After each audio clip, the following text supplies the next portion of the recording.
గురువుగారు, శివుడికి మూడో కన్ను ఎలా వచ్చింది? పురాణం చెప్పే కథ ఏమిటి? మూడవ కన్ను ప్రతి వ్యక్తిలో ఉంటుంది, శివుడికి మాత్రమే కాదు. సిక్స్త్ సెన్స్ అన్న పేరిట మనలో కూడా ఆ మూడవ కన్ను ఉంటుంది. ఏం జరగబోతుందో మనకు ఊహలో స్ఫురిస్తూనే ఉంటుంది. పూర్వం ఈ విషయాన్ని మనం పౌరాణికంగా శివుడి పరంగా ఆలోచన చేసినట్లయితే, శివుడిలో ఈ మూడవ కన్ను ఆగ్రహానికి సంబంధించింది అయి ఉన్నది. అంతం చేసే నిమిత్తమై పరమేశ్వరుడు ఈ మూడవ కన్నును తెరుస్తాడు అని శివపురాణం వివరిస్తుంది. శివుడికి ఈ మూడవ కన్ను ఎలా వచ్చింది?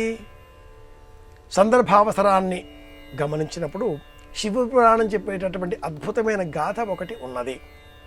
పూర్వం శివపార్వతులు కైలాసంలో క్రీడిస్తూ ఉండగా ఆటలలో అంతర్భాగంగా పరమేశ్వరి శివుడి 2 కన్నులు మూసింది. చిన్నప్పుడు మనం ఇలాంటి ఆటలు అనేకం ఆడుకునేటటువంటి వారం. దాగుడు మూతలు అన్న పేరిట, అష్టాచెమ్మ అన్న పేరిట, వామన గుంతలు అన్న పేరిట, వాటినే వనగుంతలు అంటాం. 7 ఇరువైపులా 5 చింతపిక్కలతో ఆడేటటువంటి ఆట. ప్రతి ఆటలో కూడా పచ్చీసు కావచ్చు, లేదా ఇంకేదైనా కావచ్చు, ప్రతి ఆటలో కూడా ఒక సంప్రదాయం, ఒక పురాణ విజ్ఞానం దాగి ఉండేవి. కైలాసపటంతో పాటు ప్రతి ఆటలో ఉండే ఈ అంతర్భాగాలలో దాగుడు మూతల ఆట చెబుతూ శివపురాణంలో ఉండే ఈ వృత్తాంతాన్ని పెద్దలు పిల్లలకు బోధించేటటువంటి వారు. పార్వతీదేవి పరమేశ్వరుడి 2 కన్నులు మూసి అందరూ ఎక్కడి వారు అక్కడ దాగిపోండి అని చెప్పగా, నవగ్రహాలు, దిక్పాలకులు, సమస్త దేవగణాలు, ప్రమథగణాలు ఎక్కడెక్కడికో వెళ్ళిపోయారు.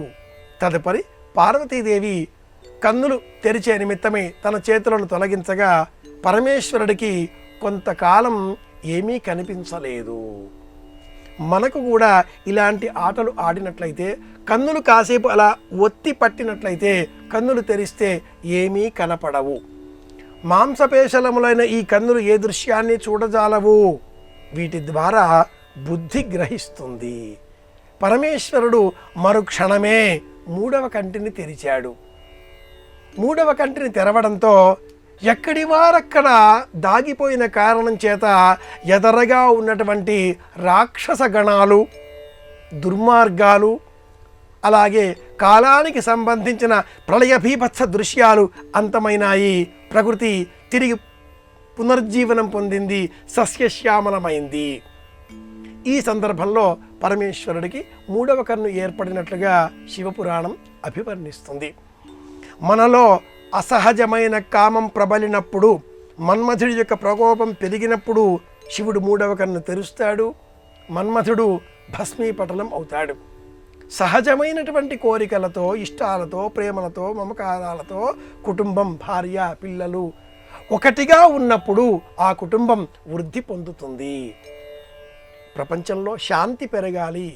పరమేశ్వరుడు శాంతి కామకుడిగా దర్శనమిస్తాడు. అనంతమైన ఆగ్రహాన్ని కడుపులో అంతం చేసేటటువంటి అగ్నిజ్వాలలను మూడవ కంటిలో నిక్షిప్తం చేసుకున్న పరమేశ్వరుడు సదా కన్నులు మూసుకొని మనలను కనిపెట్టుకొని ఉంటాడు, కాపాడుతూ ఉంటాడు. హిమాలయాలలో ఉన్న పరమేశ్వరుడు, తెల్లని మంచు కొండలలో ఉన్న పరమేశ్వరుడు, తెల్లని వస్త్రాలతో కనిపించే పరమేశ్వరుడు, తెల్లని చల్లని నీటితో సదా అభిషేకం కోరేటటువంటి పరమేశ్వరుడు, తెల్లగా ఉండే భస్మాన్ని నుదుటిన అలంకరించుకున్న పరమేశ్వరుడు, స్ఫటిక వర్ణంతో మెరిసిపోయే పరమేశ్వరుడు, స్ఫటిక మణి ఇభం పార్వతీశన్నమామి. అలాంటి ఆ పరమేశ్వరుడు ప్రళయకాలంలో మాత్రమే వినియోగించేటటువంటి ఆ మూడవ కన్ను ఇలా ఏర్పడింది అని మనకి శివపురాణం చెబుతుంది. పినాకి అనేటటువంటి తన ధనుస్సు చేతబుచ్చుకొని అర్జునుడిని పరీక్షించి అర్జునుడికి అద్భుతమైనటువంటి అస్త్రాన్ని పాశుపతము అనే పేరిట ప్రసాదించిన పరమేశ్వరుడు తన మూడవ కంటికి ప్రతీకాత్మకంగా ఈ అస్త్రాన్ని సిద్ధం చేసినట్లుగా కూడా లలిత సహస్రనామావళి వ్యాఖ్యాన రూపంలో తెలియజేస్తుంది. శివపురాణంలో ఉండే ఈ వృత్తాంతాన్ని విని మనం తెలుసుకోవలసింది ఏమిటి అంటే, లోకం పట్ల మనకు మమకారం ఉండాలి, కుటుంబం పట్ల బాధ్యతతో వ్యవహరించాలి.